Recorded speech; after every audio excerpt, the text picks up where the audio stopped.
sejam bem-vindos a mais uma edição do Jornal da Tarde. Eu sou Marina Viu Furtado e hoje, dia 20 de fevereiro de 2035, eu trago uma matéria especial, tendo em vista que completa 15 anos hoje do primeiro caso de coronavírus no Brasil.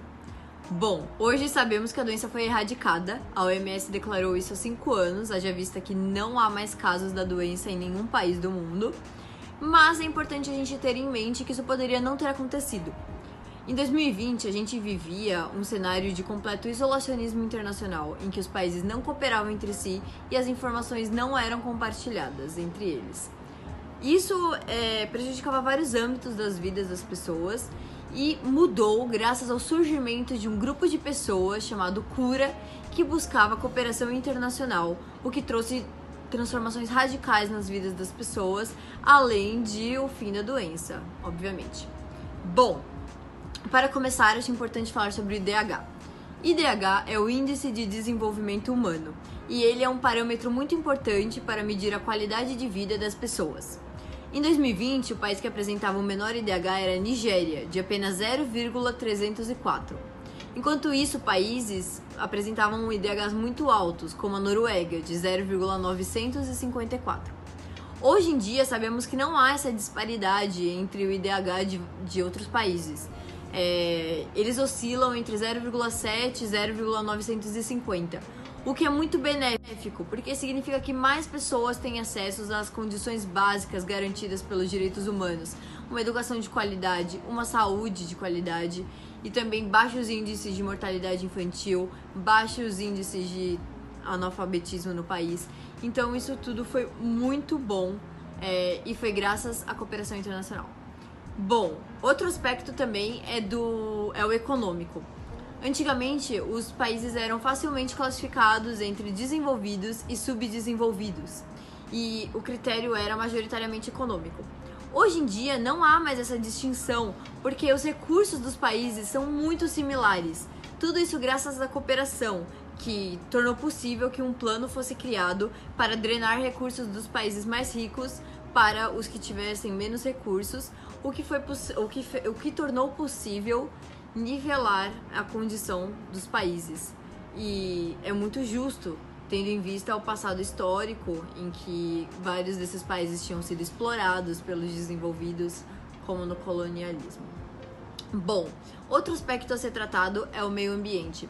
Com a intensa cooperação entre os países, foi possível criar um plano ambiental internacional que englobasse todos os países membros das Nações Unidas, e esse tratado tem se mostrado muito eficaz e ele tornou possível que a emissão de carbono fosse reduzida. Isso foi muito importante para lidar com a crise do aquecimento global que nos assolava em 2020, onde o derretimento de calotas polares era uma preocupação e hoje em dia nós já superamos esses obstáculos. Bom, no âmbito nacional, a gente pode citar a floresta amazônica, que com a ajuda de países que já tinham lidado com o desmatamento, foram regulamentadas várias leis que agora fazem com que a floresta não seja explorada como antes, o que tornou possível que a biodiversidade aumentasse em níveis altíssimos. E isso é importante, pois a gente consegue com plantas criar novos remédios. E é muito importante essa relação harmônica com a natureza no nosso país, porque é um bem que nós temos. Bom, sobre os conflitos, foi possível que vários conflitos fossem solucionados com a cooperação internacional. Antigamente, a gente tinha o Conselho de Segurança da ONU, que era formado por 5 cadeiras permanentes e 10 rotativas. As 5 permanentes eram ocupadas pelos Estados Unidos, Rússia, China, Reino Unido e França. Bom, esses 5 países eles possuíam direito de veto, o que impossibilitava que vários conflitos fossem solucionados, uma vez que às vezes uma medida era proposta e ela era declinada por não favorecer o aliado de um dos países. Por exemplo, no conflito Israel e Palestina, às vezes uma medida poderia prejudicar Israel, então os Estados Unidos, que é aliado do país, vetava. E isso impossibilitava que houvesse uma solução para o conflito, coisa que hoje em dia não acontece mais, dado que não existe mais o direito de veto, o que garantiu uma igualdade maior entre os estados, que agora têm os mesmos direitos no âmbito internacional também, não tem um peso maior por ser potência. Outro aspecto é na política.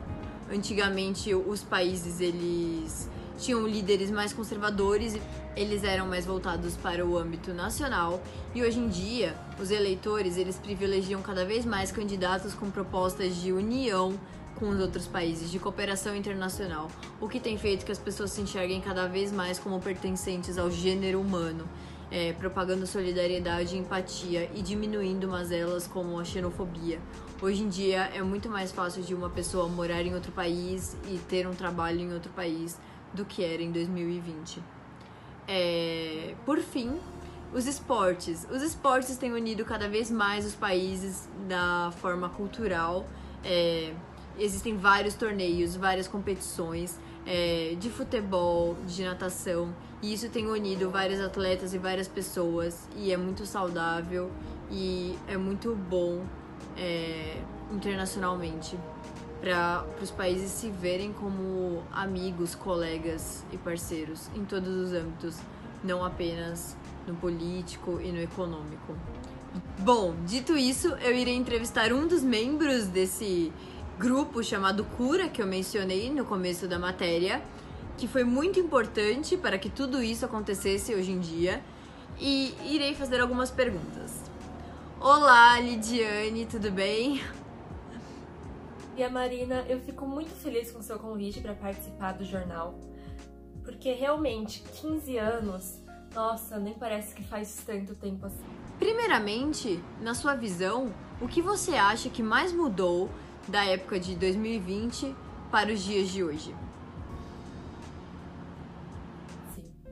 Bom, eu sou a Lidiane, como você falou, integrante do grupo Cura, que conseguiu readquirir a cooperação internacional que o mundo tanto precisava.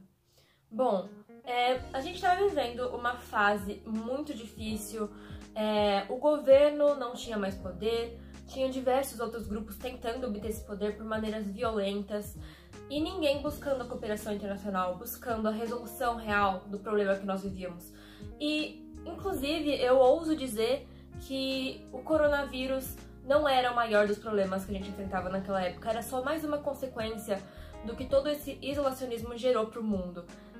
Aqui no Brasil nós estávamos vivendo uma situação muito conturbada, mas não fazíamos ideia do que acontecia além das nossas fronteiras.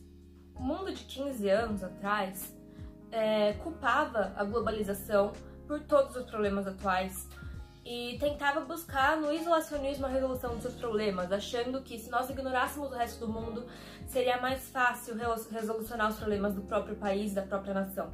Mas esse mundo de 15 anos atrás negava que todos nós fazemos parte do mesmo mundo, que todos os países estão no mesmo sistema. E nós temos que trabalhar juntos, porque se um país vai mal, isso afeta imediatamente todos os outros. Não só em questões como o meio ambiente, que eu acho que são muito perceptíveis para todos. Nós tivemos diversos problemas com o aquecimento global nos últimos anos, com a falta de água, mas que nós estamos conseguindo solucionar com a cooperação internacional. Porque nós agora entendemos que a água que existe no Brasil não é só do Brasil, mas do mundo. E todos os países entendem isso também, de forma que não ocorrem guerras por recursos, porque nós estamos juntos trabalhando pela melhor forma de distribuição desses recursos para todos. Agora, o que você acha que permitiu que essa cooperação internacional entre os países acontecesse, sendo que durante séculos ela não foi possível? Cooperação internacional, eu acho que infelizmente o mundo precisou passar por situações extremas para entender os perigos do isolacionismo extremo. Por exemplo, a crise do coronavírus atingiu o mundo inteiro de uma forma inimaginável. A gente percebeu, assim, que algo que aconteceu em um único país, que começou na China, conseguiria atormentar o mundo inteiro em alguns meses. E com isso eu acho que finalmente caiu a ficha para o mundo, que nós somos um único sistema e temos que trabalhar juntos para o bem-estar comum. Muito obrigada, Lidiane. Muito obrigada. Ponha, Marina, sempre que precisar, estarei disponível para dar mais entrevistas para esse jornal sobre esse tema tão importante. Nós não podemos esquecer da importância da cooperação internacional. Não podemos deixar que o isolacionismo ganhe forças novamente. Muito obrigada, Lidiane. Bom, boa tarde para todos. Espero que essa matéria tenha ajudado vocês a refletir mais sobre a importância da cooperação internacional e como hoje, por estarmos unidos, todos os países, nós conseguimos obter muitas melhorias na vida das pessoas. É isso, boa tarde.